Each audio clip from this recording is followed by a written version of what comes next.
Hi guys! Today, kakain kami ng sour candies. Mga sour candies guys.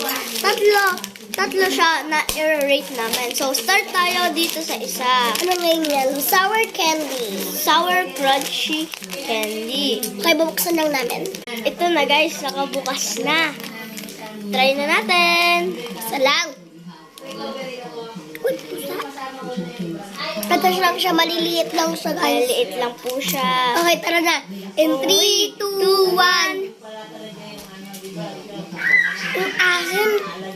Ganyan lang siya kaliit. Ang asin. Masarap. Matamis po.